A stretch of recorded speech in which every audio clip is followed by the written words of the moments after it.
सबसे पहले तो क्वेश्चन पूछा गया है क्रॉसिंग ऑफ चेक्स के अंदर, व्हाट इज चेक। चेक में सबसे पहली कंडीशन क्या लिखा है कि वो अनकंडीशनल होता है, यानी कोई शर्त नहीं। अनकंडीशनल ऑर्डर, चेक में ऑर्डर लिखा जाता है। वर्ड क्या होता है? Order. Drawn on a specified banker. क्यों बैंकर? क्योंकि आपके अकाउंट के पैसे कोई आप नहीं चेक को क्लियर करने वालों, बैंक क्लियर करेगी, तो वो बैंक के ऊपर लिखा जाता है cheque. On a specified banker and is always payable on demand, यानी जब चेक को तुम रिप्रेजेंट करते हो ना, उस टाइम पे वो पेएबल होता है। The drawer of cheque can not attach any condition thereto. कोई शर्त उसके साथ में लागू नहीं होती है, कोई शर्त उसके साथ में अटैच नहीं की जा सकती। He may however give specific instruction, या तो वो किसी को कोई स्पेसिफिक इंस्ट्रक्शन दे सकता है। इंस्ट्रक्शन देना यानी क्रॉसिंग करना जिसको बोलते हैं अपने। तो चेक को क्रॉस कैसे किया जाता है वो आगे अपने सीखना है। इसमें सेक्शन 123 से लेके 131 of the negotiable instrument act, इसके अंदर प्रोविजन किया गया है क्रॉसिंग के बारे में, यानी चेक को क्रॉस कैसे किया जाएगा उसके बारे में यहाँ कंडीशंस लिखी गई है। तो हम उसी के बारे में यहाँ पे बात करेंगे।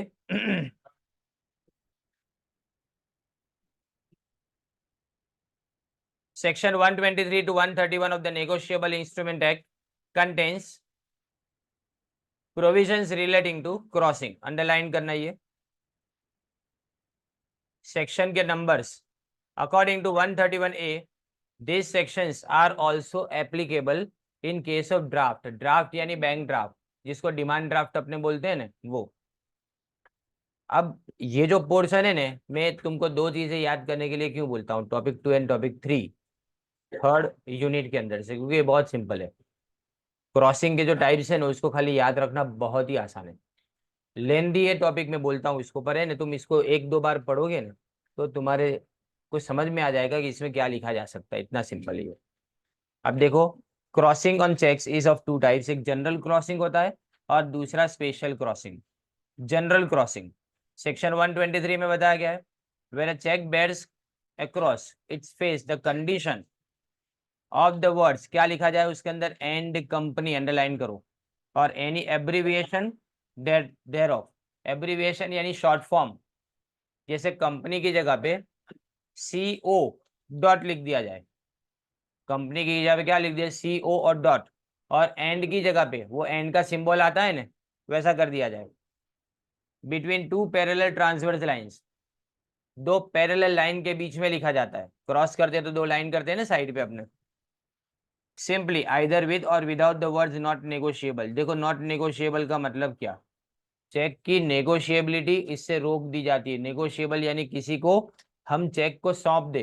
कैसे होता है, मेरे नाम का तुमने चेक दिया, मैं किसी दूसरे के नाम से उसको क्रॉस करके क्या करूं, भेज दूं ना किसी दूसरे के नाम से, तो वो नेगोशिएबिलिटी होता है उसका मतलब। यानी मैं चेक को ट्रांसफर कर सकूं, इसको नेगोशिएबिलिटी बोला जाता है। पर अगर नॉट नेगोशिएबल है तो हम ट्रांसफर नहीं कर सकते। जिसका नाम ऊपर लिखा गया है उसी के अकाउंट में सिर्फ पैसे जाएंगे, उसके अलावा किसी दूसरे के अकाउंट में पैसे नहीं जाएंगे। That addition shall be deemed crossing and the cheque shall be deemed to be cross generally. इसको क्या बोलेंगे, जनरली क्रॉस बोलेंगे। याद क्या रखेंगे, इतना लंबा लंबा लिखने की जरूरत नहीं है। एंड कंपनी लिखाओ, between two parallel transverse lines, और नॉट नेगोशिएबल हो भी सकता, नहीं भी हो सकता, तो जनरल क्रॉसिंग हो गया। बराबर। फिर उसके बाद it is to be noted that from the above that two parallel transverse lines, वो जरूरी होना, उसको जनरल क्रॉसिंग बोला जाता है। लाइंस कहाँ पे होनी चाहिए, तीन चीजें उसके अंदर। पहली बात तो on the face of the cheque, यानी आगे की साइड पे होनी चाहिए, फेस ऑफ द चेक यानी, और पैरेलल होनी चाहिए ट्रांसफर। एक तो पैरेलल का मतलब ऐसा नहीं कि माप के बराबर पैरेलल बनाओ, उसका पैरेलल दिखनी चाहिए यानी। और क्रॉस डायरेक्शन यानी transverse includes the word and company is immaterial and of no special consequence। यानी अगर तुमने खाली क्रॉस कर दिया ना, खाली दो लाइन भी लिख दी ना, तो भी अकाउंट पे ही हो गया वो चेक। चेक उसी के अकाउंट में जाएगा जिसका नाम ऊपर लिखा है, जनरल क्रॉसिंग होगा। ट्रांसवर्स का मतलब क्या, आड़ी लाइन होनी चाहिए। पर कुछ लोग ने बाजू में सीधी लाइन कर देते हैं, उसको भी लोग उसको चला लेते हैं, यानी बैंक चला लेती है, इसमें बैंक कोई ऑब्जेक्शन नहीं उठाती। The effect of general crossing is that the cheque must be presented to the paying banker through any banker and not by the payee himself. छोड़ दो, ये कैंसिल कर दो, ये इसका कोई मतलब नहीं है, क्योंकि अपने को खाली चेक का टाइप देखना था और चेक का टाइप अपने को पता चल गया। तुम अगर खाली ये दूसरा पैराग्राफ लिखोगे ना तो भी चलेगा। तीन चीजें तुमको क्वालिटी होनी चाहिए, तीनों तीन क्वालिटी दूसरे पैराग्राफ में आ जाती है, तो आपको आगे का नहीं लिखेंगे तो भी चलेगा। अब स्पेशल क्रॉसिंग है, देखें 124। स्पेशल क्रॉसिंग के अंदर क्या लिखा गया है, देखो, where a cheque bears across its face an addition of the name of a banker either with or without the words not negotiable. क्या लिखा है, name of the banker, underline करो उसको, कि बैंकर यानी बैंक का नाम भी लिखा जाएगा, और उसके साथ में वर्ड्स नेगोशिएबल नॉट नेगोशिएबल लिखा हो या ना लिखा हो दोनों चले। That addition shall be deemed a crossing and the check shall be deemed to be crossed specially and to be crossed to that banker। यानी मतलब ये सेक्शन के अंदर जो लिखा है सेम टू सेम ना याद रहे चलेगा, आपको लिखना क्या है। इन केस ऑफ स्पेशल क्रॉसिंग, देखो फॉर एग्जाम्पल लिखा है दूसरे पैराग्राफ में, 3 लाइन नीचे दिख रही है, देख लो। In case of special crossing the name of a banker may be written within 2 parallel transfer lines and with or without with the words and company or account payee only or not negotiable। the inclusion of these lines these words has become rather customary। customary मतलब रिवाज बन गया ये ऐसा। तो ये जो for example लिखा है ना उसके बाद से लिखो ना इन केस से, वो भी तुम्हारा इनफ है इसके लिए जनरल क्रॉसिंग में, सॉरी स्पेशल में। The special crossing on the cheque is a direction, third paragraph, to the paying banker to honor the check only when it is presented through the bank mentioned in the crossing in no other bank। सिर्फ तुम इसी bank के अंदर जाके उस check के पैसे ले सकते हो, उसके अलावा दूसरी किसी बैंक में नहीं जा सकते। बराबर ने लिखा जाता है ऊपर कि payable across all the branches of HDFC bank. क्या लिखा जाता है, payable at par at all the branches of HDFC bank, ऐसा लिखा जाए तो इसका मतलब ये कौन सा स्पेशल क्रॉसिंग हो गया। बराबर, तो इस चेक को कहाँ जाना पड़े, एचडीएफसी बैंक के पास जाना पड़े, भले तुम तुम्हारी बैंक के अंदर प्रेजेंट भी करते हो ना तो भी वो जाएगा तो कहाँ पे, क्लियर होने के लिए एचडीएफसी बैंक के पास जाएगा सर। तो यहाँ पे डायरेक्शन दिया जाता है किसको, पेइंग बैंकर को, टू ऑनर यानी उसको पास करना। एक वर्ड आता है बार बार, मैं भूल गया तुमको बताना, डीम्ड लिखा है, डीम्ड यानी समझी लेवानू, मानी लेवानू, એને डीम्ड કહેવાય। to honor the check only when it is presented through the bank mentioned in the crossing and no other bank। the check cross specially this becomes safer than the generally cross check। the banker to whom the check is crossed specially may appoint another banker as his agent for the collection of such check। जैसा होता है कई बार ऐसा होता है कि हम दूसरी किसी बैंक को एजेंट की तरह से बता सकते हो। अब क्रॉसिंग किससे नहीं होता है ये बताया गया है।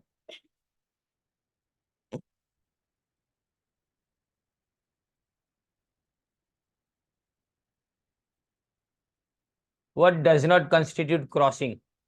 Section 123 and 124 define the two types of crossing in very clear terms। The specific lines or words which constitute general or special crossing respectively are spelled out very categorically। categorically मतलब ચોખ્ખા શબ્દોમાં લખાયેલું હોવું જોઈએ, right? The inclusion of any other words without the essential ingredient, यानी जरूरी शब्दों के अलावा बाकी कितनी भी चीजें उसके अंदर लिखो तो उसका मतलब वो क्रॉस नहीं है, वो चेक क्रॉस नहीं है। अभी सिर्फ एग्जांपल दिए अपनी समझूती के लिए। देखो क्या लिखा है, a cheque bears the words not negotiable or account pay. Not negotiable लिखा है, अकाउंट पे भी लिखा है, लेकिन 2 लाइन करना तुम भूल गए तो ये क्रॉसिंग नहीं हुआ। 2 लाइन करना कंपलसरी है, फिर तुम अकाउंट पे नहीं भी लिखोगे तो भी सामने वाला समझ जाएगा, राइट। फिर if a cheque bear single line across its face, second में देखो face of simply an X mark the cheque is not treated as a cross cheque. यानी अपने को क्या लगता है कि क्रॉस का मतलब क्रॉस लगा दो, चेकड़ी मार दो तो क्रॉस हुआ ना। क्रॉस चेक का मतलब कोई ऐसा समझे कि चेकड़ी मार दो वो भी तो क्रॉस है ना, तो लाओ चेकड़ी मार दे चेक के साइड पे तो भी वो क्रॉस हो गया ना। लाइंस कैसी चाहिए, पैरेलल चाहिए और ट्रांसवर्स यानी साइड पे क्रॉस की हुई लाइन चाहिए। The inclusion of any other words within two parallel lines is irrelevant and the check is still deemed to be a cross check. For example, ऐसा लिखा हो ने अंडर ₹100 एंड कंपनी लखनऊ, ऐसा हो ने, ये भी क्रॉस चेक बोला जाता है। कई बार ऐसा होता है ना कि मुझे पता नहीं है, मैंने सामने वालों को बोला कि भाई तू ये ना अमाउंट भर देना इसके अंदर, पर मुझे पता है कि अमाउंट 10,000 से ज़्यादा नहीं है, तो मैं नीचे लिख सकता हूँ कि नॉट मोर देन 10,000 रुपीज़, बराबर नहीं, क्योंकि वो अगर 1 लाख लिख दे तो खाली हो जाए अपने, तो ऐसे ब्लैंक चेक कई लोग दे देते हैं। पर नीचे लिख देना चाहिए कि अपने सामने वाले से इतने से ज़्यादा पैसे की उम्मीद तो रखते नहीं है कि वो इतना से ज़्यादा चेक भरेगा, तो अपने क्या करें, नीचे लिख देंगे नॉट मोर देन। तो ये सब सारे वर्ड्स लिखे जा सकते हैं, पर क्रॉसिंग जरूरी है। क्रॉसिंग के बिना दो तो इसका मतलब कोई नहीं होता, नीचे कुछ कुछ भी लिखा जाए। अब देखो स्पेशल और जनरल क्रॉसिंग। एक तो देखो नंबर 1 में लिखा है क्या, खाली खाली छोड़ दिया जगह, यानी क्रॉस किया लेकिन कुछ भी नहीं लिखा, वो जनरल क्रॉसिंग है। फिर स्पेशल क्रॉसिंग में क्या नाम लिखा जाएगा बेटे,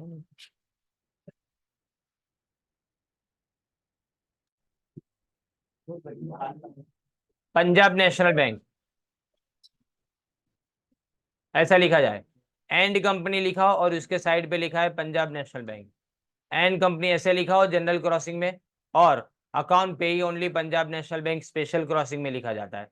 फिर नॉट नेगोशिएबल, जबकि यहाँ स्पेशल में नॉट नेगोशिएबल के बाद बैंक का नाम, देखो स्पेशल क्रॉसिंग में एक चीज ज्यादा है, सब में बैंक का नाम लिखा गया है, बराबर नहीं, तो स्पेशल क्रॉसिंग में याद रखना है कि बैंक का नाम लिखना जरूरी है। और इसमें जनरल क्रॉसिंग में लास्ट में देखो अकाउंट पे ओनली ऐसा लिख दिया। अब person who can cross a cheque, कौन चेक को क्रॉस कर सकता है, तो पहला जो है ना वहीं से शुरू करते हैं।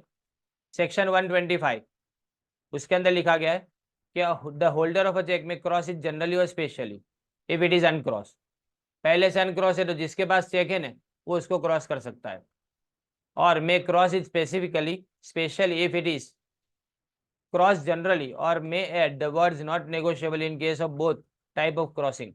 यानी कोई भी इंसान जिसके पास चेक है वो चेक में कुछ भी ना लिखा हो तो हम क्रॉस कर सकते हैं, खाली जनरल क्रॉसिंग। क्रॉस किया हुआ हो तो बाजू में लिख सकते हैं कि फलानी बैंक, यानी स्पेशल क्रॉसिंग हो गया। पर याद रखो एक बार स्पेशल क्रॉसिंग हो गया ना तो उसका जनरल क्रॉसिंग नहीं कर सकते, क्योंकि घुसा नहीं सकते ना उसके अंदर से, right. The banker to whom the cheque is cross specially may again cross is specifically specially to another banker his agent for collection, इसको डबल स्पेशल क्रॉसिंग बोला जाता है। अगर बैंक दूसरे किसी को भी वो चेक दे, मैं किसी बैंक को चेक भर देता, जैसे मेरे पास HDFC बैंक का चेक है, मैंने HDFC बैंक में भरा, समझना बराबर ध्यान से मेरी बात को, HDFC बैंक का चेक मैंने HDFC बैंक के अंदर भरा, तो HDFC बैंक किसी दूसरी बैंक को इसके लिए अलाउ कर सकती है, बराबर है। फिर it is to be noted that general crossing, देखो ये मैंने आगे बताया, आगे मैं ऑलरेडी तुमको बता चुका कि जनरल क्रॉसिंग में be converted into special crossing, लेकिन जो स्पेशल क्रॉसिंग है ना वो रिवर्स पॉसिबल नहीं है, उसका जनरल नहीं कर सकते तुम, बराबर, ये इतना याद रखना 2 लाइन। और मैं आपको है ना ऊपर जो लिखा है ना उसके अंदर से भी कुछ स्पेसिफिक आपको बोल देता हूँ, उतना ही आपको लिखना है, ज्यादा लिखने की जरूरत नहीं है। देखो इसमें पहला लिखा है ना the holder of the cheque लिखेंगे और द बैंकर, बस सिर्फ 2 नाम लिखो चलेगा, the holder of the cheque और द बैंकर। कौन क्रॉस कर सकता है चेक को, तो इसमें सिर्फ 2 नाम लिख दो, एक तो होल्डर खुद कर सकता है या तो बैंकर खुद कर सकता है, ये फिर एक्सप्लेनेशन लिखने की अभी जरूरत नहीं है आपको। अब liability of the paying banker on cross cheque 126 के अंदर बताया गया है।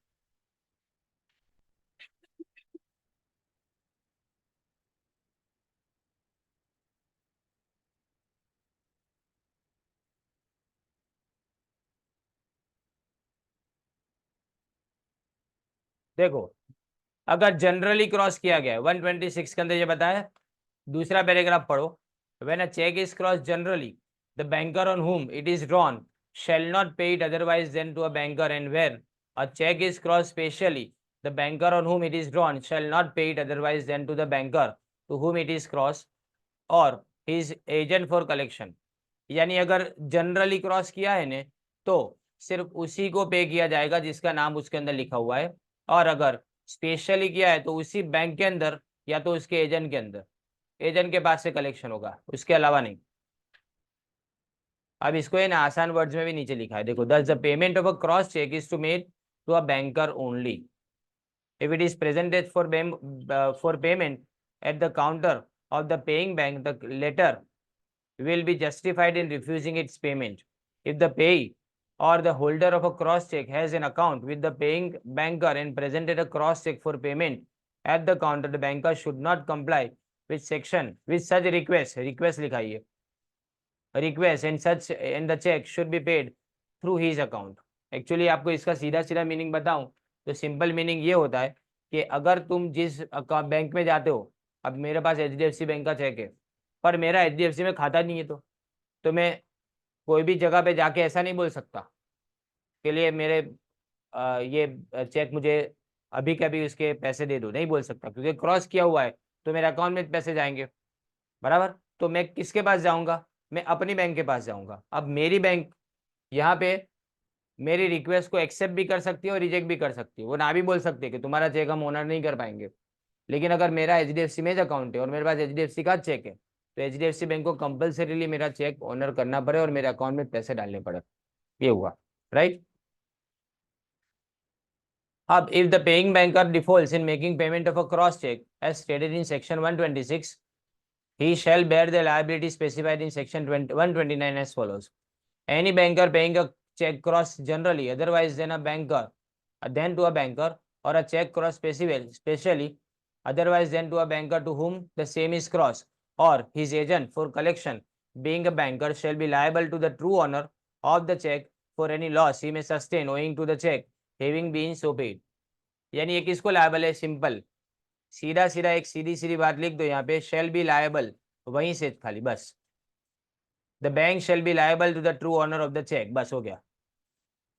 लायबल किसको है? खाली ट्रू ऑनर को, इतना लंबा लिखने की जरूरत नहीं है इसके अंदर से, राइट। ये पूरे यूनिट के अंदर, ये तो मैंने थर्ड वाला टॉपिक चालू किया, फर्स्ट तो तुम देखो ना तो इससे खराब भारी वर्ड्स है, और इसलिए आपने क्या किया, जो अपने लिए 6 मार्क के लिए लिखने लायक है ना उतना याद करने का, बाकी सब चीजों को नहीं। ये 6 मार्क का क्वेश्चन आएगा, समझे ना। 3 में से 2 क्वेश्चन पूछे जाएंगे, 3 टॉपिक में से, दोनों 6-6 मार्क के। अब 6 मार्क के क्वेश्चन के लिए तुम इतना लंबा लंबा थोड़ा लिखोगे, इसलिए मैंने आपको क्या किया, उसमें से शॉर्टकट बताना शुरू किया। इफ पॉसिबल, मैं गारंटी नहीं दे रहा हूँ, मैं आपको कोई ऐसा प्रॉमिस नहीं कर रहा हूँ, पर अगर मुझसे पॉसिबल हुआ ना तो इसकी भी समरी में तुमको भेज दूंगा, जो इतने बड़े बड़े टॉपिक की समरी सिर्फ तुमको 1-1.5 पेज के अंदर आ जाएगी, बराबर ने। ये पूरा यूनिट तुम्हारा उसी में कवर होता है, याद करके जाओ, हो गया।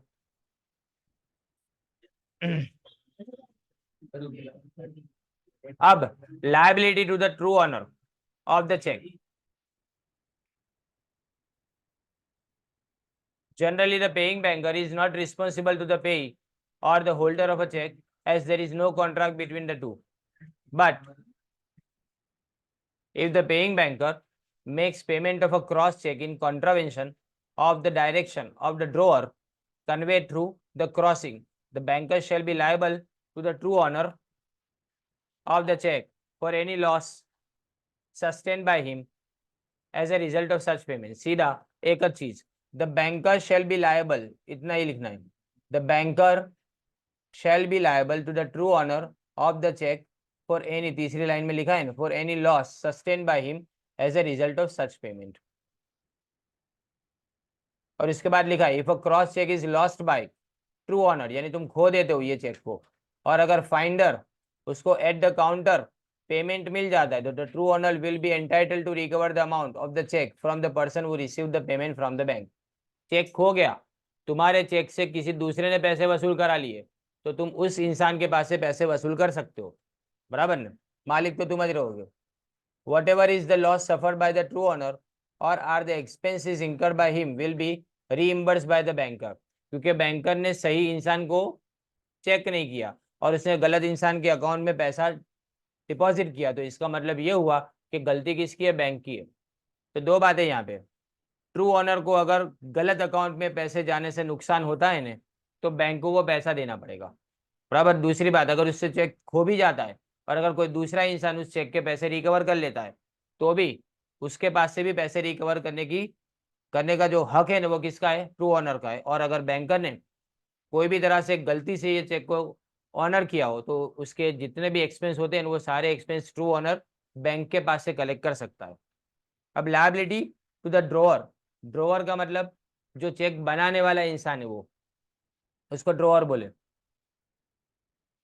अगर बैंकर पेमेंट क्रॉस चेक कर नहीं कर पाता जैसा होना चाहिए वैसा, the payment is not deemed to be made as per the mandate of the customer, the banker will therefore be entitled to debit his customer's account with the amount of such check if the payment happens to be made to a wrong person. Moreover, the paying banker shall lose the statutory protection granted to him under section 128 as such payment is not deemed to be payment in due course. अब पहली बात दो चीजें, दो line खाली आपको लिखनी है इसके अंदर कि if the banker fails to make the payment of a cross check, the payment is not deemed to be made as per the mandate. mandate यानी हुक्म बोलते हो उसको, mandate का मतलब order, order of the customer, बराबर। और इसके बाद the paying banker shall lose लिखा है ना वो दूसरे पैराग्राफ में, शेल लूज द स्टैट्यूटरी यानी लीगल प्रोटेक्शन, स्टैट्यूटरी हटा दो word, legal protection granted to him, बस बराबर नहीं, आगे सेक्शन वेक्शन लिखना नहीं है। अब नॉट नेगोशिएबल क्रॉसिंग, क्रॉसिंग कैसा, नॉट नेगोशिएबल।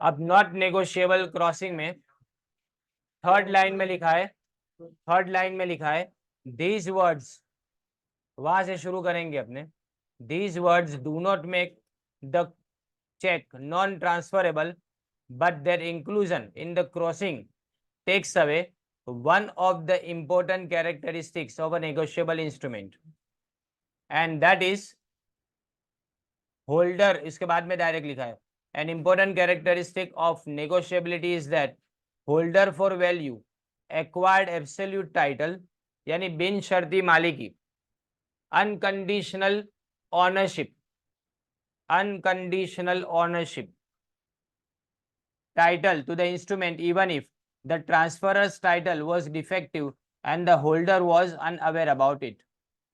यानी जैसे ही मैं नॉट नेगोशिएबल लिखता हूं ने तो इसका मतलब जिसके नाम को ऊपर लिखा गया है ना उसके सिवा दूसरा कोई भी ये चेक को किसी भी दूसरी जगह पे जाके उसके पैसे नहीं उठा सकता है, या तो अपने अकाउंट में नहीं इसको यानी इसको नेगोशिएबल नहीं कर सकता, अपने नेगोशिएबल यानी ट्रांसफर नहीं कर सकते। पर इसका मतलब ये नहीं होता कि ट्रांसफरेबिलिटी हमेशा के लिए खत्म हो जाएगी। पर एक बात समझो कि अगर रास्ते में से चेक मिला, मैंने वो चेक रास्ते में से उठाया, बराबर, उसके ऊपर नॉट नेगोशिएबल नहीं लिखा था, तो मैं उस चेक को अपने बैंक के अंदर जाके अपने नाम से डिपॉजिट कर सकता हूँ। पर अगर नॉट नेगोशिएबल लिखा होने तो जिसका नाम उसके ऊपर लिखा है ना उसके सिवा दूसरे किसी के अकाउंट में पैसे नहीं जाएगा, समझे ना। ये हुआ तुम्हारा नॉट नेगोशिएबल, बस इतना ही आपको नॉट नेगोशिएबल के अंदर लिखना है, ओके। और इसके बाद जो लिखा है ना, a person taking a cheque cross generally और स्पेशली, कोई मतलब नहीं इसका। अब ये हाउएवर लिखा है, देखो इसी पैराग्राफ में सेकंड लास्ट लाइन में, ये इंपॉर्टेंट है। However if the cheque is transfer for consideration and there is no defect in the title of any transfer, the cheque with not negotiable crossing remains a valid instrument. Valid यानी कायदेसरનું document કહેવાય। इसका दूसरा मतलब देखो, title bar बार आता है, title यानी मालिकी हक, यानी चेक अगर समझो तुमने किसी के पास से लिया और तुमने उसके लिए कोई काम किया है, कंसिडरेशन का मतलब उसके सामने कुछ रिटर्न भी तुमने दिया है, समथिंग इन रिटर्न को कंसिडरेशन बोलते हैं। तो अगर तुमने देखा कि उसके अंदर कोई भी दूसरी खामी नहीं है तो तुम उसके पैसे वसूल करा सकते हो, क्योंकि सामने वाला फिर कंप्लेंट नहीं करेगा। अब the effect of the word लिखा हुआ है पर वो नहीं करेंगे, द प्राइमरी ऑब्जेक्टिव वाला सीधा आपको पैराग्राफ देखना है नेक्स्ट पेज के ऊपर। The primary objective of net not negotiable crossing is to safeguard the interest of the true owner, underline करो, टू सेफगार्ड यानी प्रोटेक्ट, सेफगार्ड ना याद रहे वर्ड तो प्रोटेक्ट लिख दो, the interest of the true owner of the check.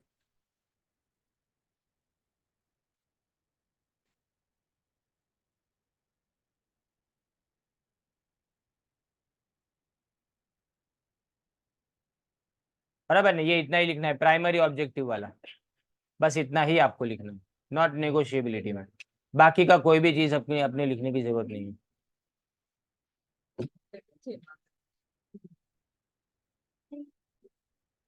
अब paying bankers position, जो पैसा देने वाला बैंकर यानी बैंक है उसकी पोजीशन क्या होगी? The paying banker does not bear any liability or risk in case of a cross cheque with not negotiable crossing provided he makes payment in due course।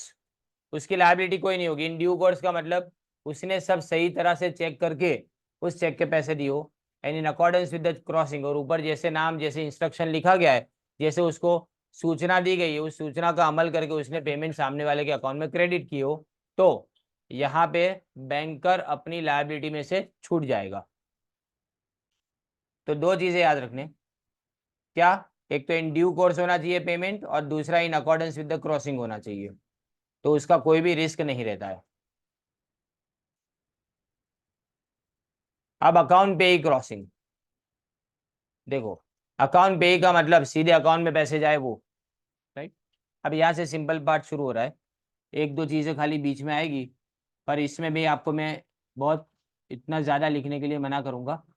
The words account पे और account payee only in the crossing have special significance sorry, because they intend to make the cheque safer. Cheque क्या बनेगा? Safe बनेगा। These words are not recognized by the Negotiable Instrument Act, but are in uses due to the practice prevalent in the business community. तो account pay का मतलब क्या? These words constitute an instruction to the collecting banker that he should collect the amount of the check for the benefit of the payee's account only। बस यहाँ तक 4 line, right. यानी मतलब यहाँ पे क्या ध्यान रखना है कि जिसका नाम ऊपर लिखा हुआ है ना, जिसका नाम लिखा हुआ है उसके अकाउंट के सिवा दूसरे किसी के भी अकाउंट में पैसे नहीं जाएंगे। फिर वो अकाउंट कोई भी बैंक के अंदर हो वो चलेगा, पर उसके सिवा दूसरे किसी के भी नाम से अकाउंट अगर हो तो उसके अकाउंट में पैसे नहीं जाएंगे। इवन ये लोग स्पेलिंग की मिस्टेक भी देखते हैं इसके अंदर। तो ये 4 लाइन आपको लिखनी है।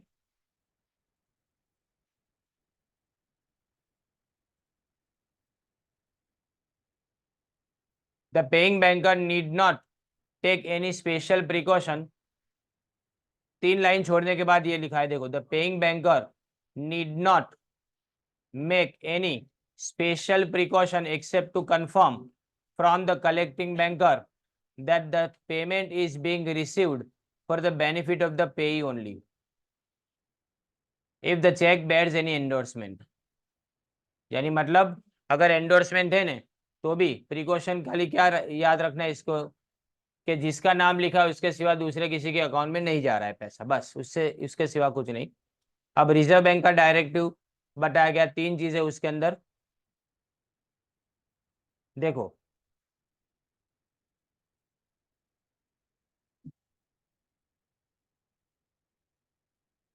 Crediting of the proceeds of account pay check,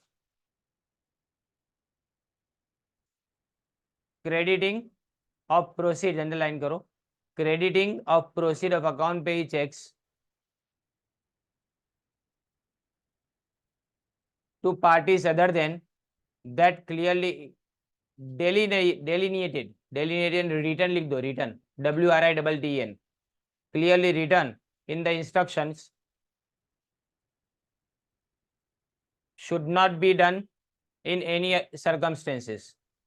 चलो इतना लंबा ना भी लिखना हो तो एक सिंपल सा लिख दो, क्रेडिटिंग ऑफ प्रोसीड, प्रोसीड यानी amount of account pay cheque should not be done in any circumstances, फिर बाद में एक 3 वर्ड लिख दो, to any other account, to any other account, to any other account. क्या लिखेंगे? पूरा वर्ड बता रहा हूं देखो, crediting of proceeds of account pay cheques should not be done in any circumstances to any other account, बराबर। फिर any bank credit the account of a constituent who is not the payee named in the check without proper mandate of the drawer, it would be so। अब इस सीधा लिखना है कि it would be so at its own risk and the bank will be responsible for the unauthorise payment, बस इतना दूसरे में। यानी रिस्क किसका हो जाएगा, दूसरे के नाम से अगर पैसे दिए गए तो बैंक का खुद का रिस्क हो जाएगा। And in case of account pay cheque where a bank is a payee, the payee bank should always ensure that there are clear instruction for disposable of proceed of the check from the drawer of the check.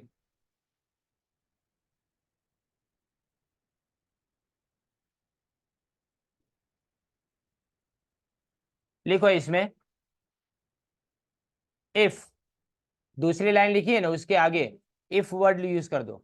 If there are clear instruction, if there are, दूसरी line में पहला there are लिखा है उसके आगे लिखो if, third में दूसरी लाइन में पहला इसके आगे लिखो if there are clear instruction for disposable of proceeds of the cheque from the drawer of the check,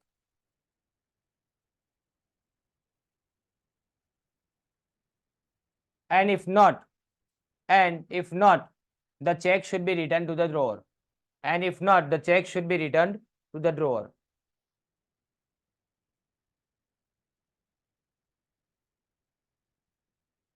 अब डबल क्रॉसिंग डायरेक्टली,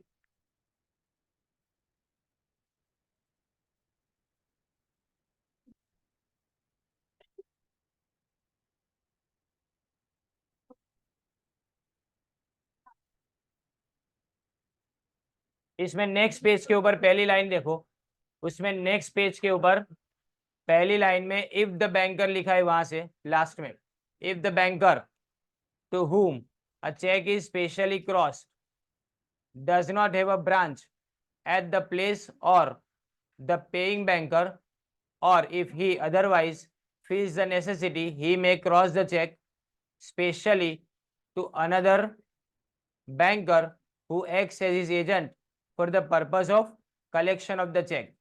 इतना।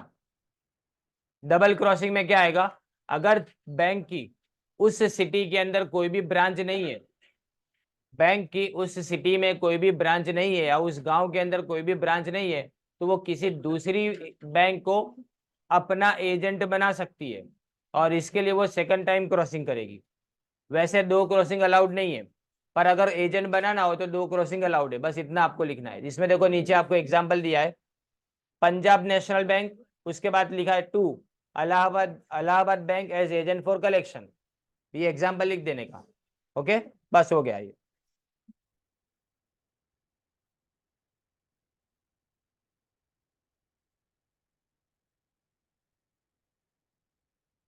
और उसके बाद दूसरा जो बॉक्स लिखा है ना, वो दोनों बॉक्स लिख देना इसके साथ में।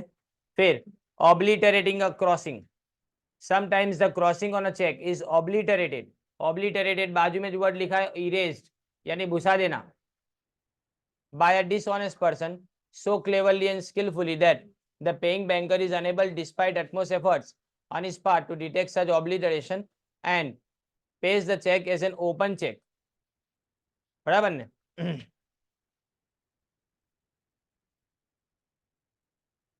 तो इसमें प्रोटेक्शन बैंकर को मिलता है, यानी बैंक ने बराबर से चेक किया पर उसने ऐसी कारीगरी से उसके ऊपर के जो इंस्ट्रक्शन थे ना उसको हटा दिए थे कि कोई भी प्रूडेंट यानी समझदार इंसान देख ना पाए कि उसके ऊपर कभी पहले क्रॉसिंग भी किया हुआ था, यानी जो लाइन की हो या जो भी लिखा हो वो सब उसने हटा दिया, मिटा दिया। तो इसमें दो तरह के प्रोटेक्शन, जो एक और दो, ए और बी नंबर दिए ना वो डायरेक्ट, पैराग्राफ नहीं, पैराग्राफ के वर्ड्स बहुत खराब है। दिस सेक्शन प्रोवाइड्स स्टैट्यूटरी यानी legal protection to the paying banker provided the following conditions are fulfilled: the check does not appear to be crossed one at the time of presentation, or the obliteration of the crossing is not apparent। apparent का मतलब लिख दो visible, apparent की जगह लिखो visible,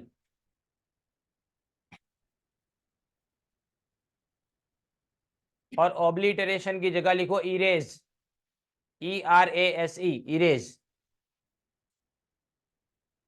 obliteration जो लिखा है उसका मतलब erase, और जो apparent लिखा है उसका मतलब visible, यानी आप देख ही नहीं पा रहे हो कि उसके ऊपर पहले क्रॉसिंग था उसको हटाया गया है, पहली बात। दूसरी बात, the payment is made according to the apparent tenor of the cheque, tenor यानी टाइम पीरियड,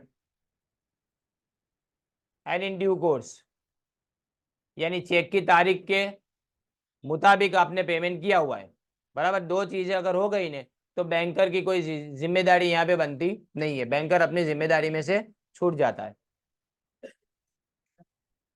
बराबर। अब इसके बाद ओपनिंग और crossing. If the crossing on a cheque is cancelled it is called opening of the cross, opening of crossing है ऊपर, opening of crossing. इसमें दो दो लाइनें लिखने की है। देखो इसमें पहले तुमने लिखा ये कि if the crossing on a cheque is cancelled it is called opening of the crossing, the cheque thereafter becomes an open check. Only the drawer of the check is entitled to open the crossing of the check by writing the words pay cash and cancelling the crossing along with his full signature, बराबर ने, बस यहाँ तक।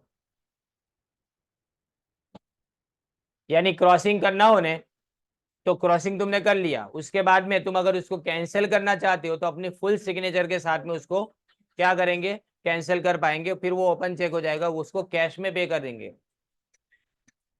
फिर उसके अलावा दूसरे check के टाइप्स लिखे हैं यहाँ पे, देखो बेरर चेक। ये भी एक एक दो दो लाइनें आपको इसके अंदर लिखनी है। इसमें क्या लिखा है, the bearer cheque is a type of cheque in which the bearer is authorise to get the cheque encash लिखा है, एस के बाद एच बी आना चाहिए, ENCASHED। This means person who carries the check to the bank has the authority to ask for the bank for encashment, यानी उसके पैसे withdraw कर सकते, अपने कैश विड्रॉ कर सकते।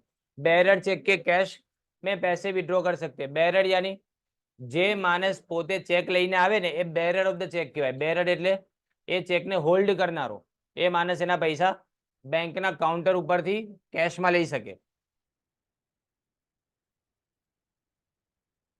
This kind of check can be used for cash withdrawal, बस।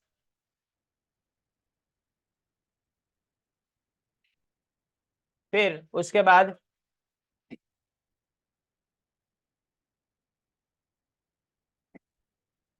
ये देखो यहाँ पे ने आपने फोटो में देखा कि फोटो में 6493 लिखा है ना जो अमाउंट, उसके ऊपर देखो, उसके ऊपर और बेरर लिखा हुआ है, तो वो और बेरर के ऊपर टिक करना है, या तो अपने क्या करेंगे वैसे भी छोड़ देंगे ना तो भी कोई फर्क नहीं पड़ता। यहाँ पे जिसका नाम लिखा जाएगा ना उसी के अकाउंट, इसको कैश विड्रॉ करने की परमिशन है।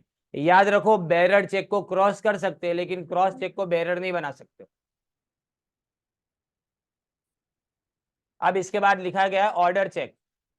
दूसरा, this type of cheque can not be endorse. अपने जितने भी चेक आप मुझे देते हो या कोई दूसरों को अपने जो भी चेक देते हैं ना वो सब तुम्हारे ऑर्डर चेक होते हैं, उसमें सीधा का सीधा उस अकाउंट के उस पर्सन के अकाउंट में पैसा जाएगा।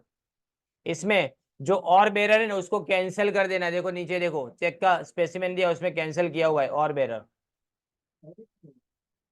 और बेरर जो लिखा है ना उसको कैंसिल किया हुआ है यहाँ पे।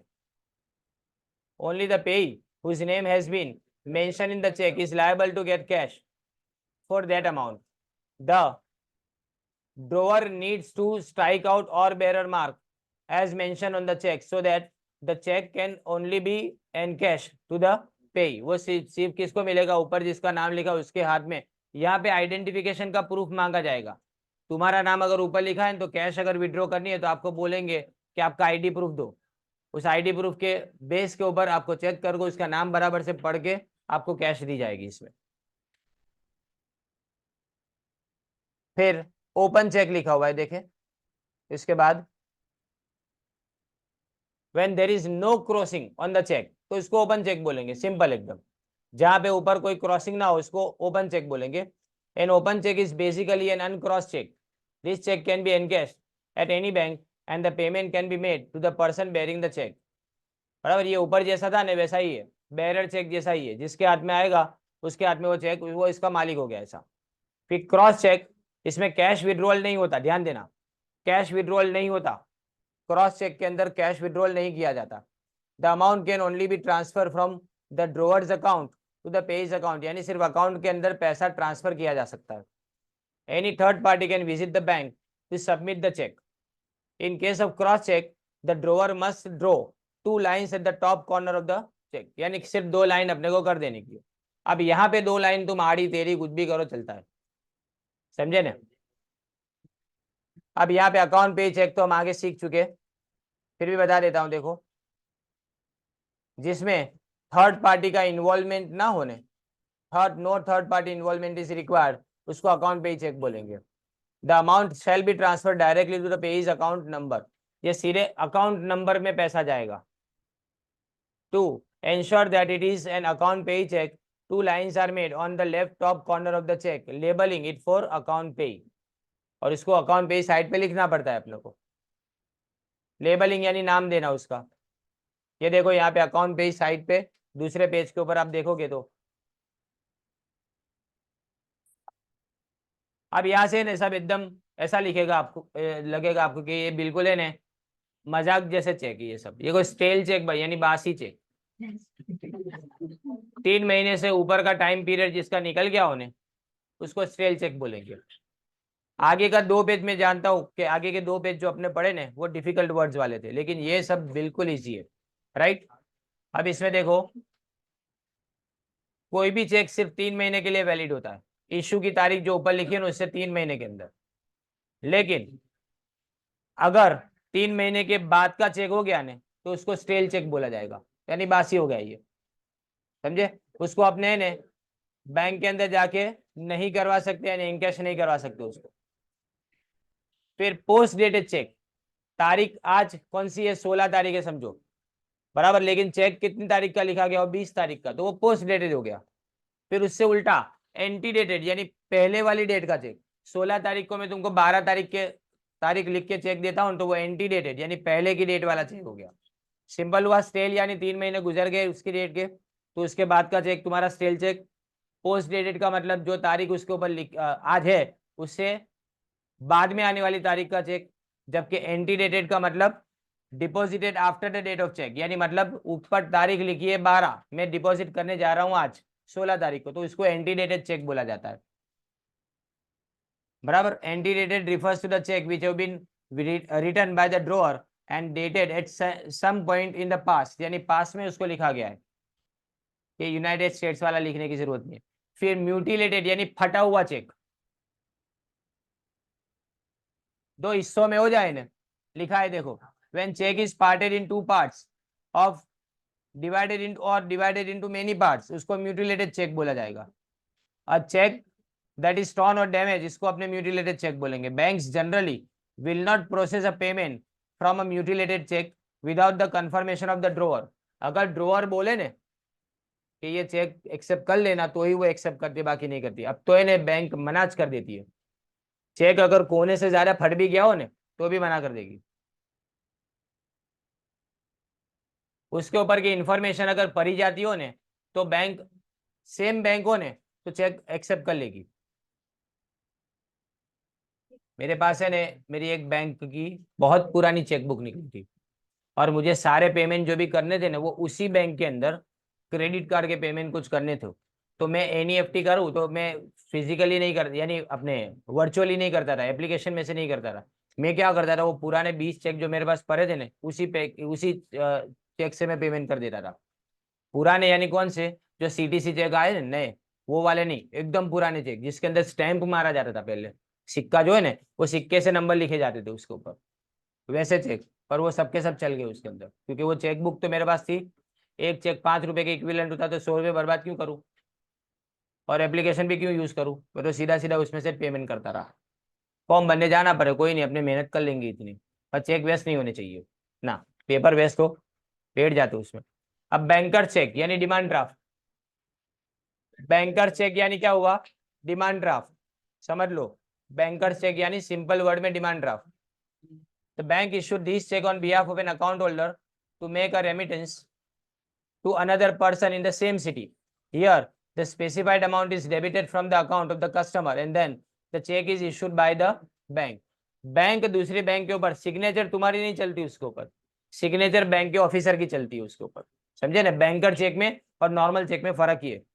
और traveller cheque is a medium of exchange that can be used in place of hard currency.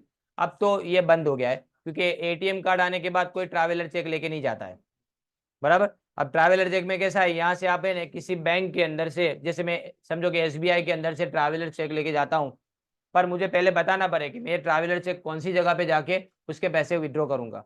तो वो बैंक को इंस्ट्रक्शन दिए जाते हैं कि इतने ट्रैवलर चेक तुम्हारे पास आएंगे तो उसको तुम कैश दे देना ऐसा। पर अब एटीएम कार्ड आने के बाद ये सारी झंझट करने की कोई जरूरत नहीं होती है।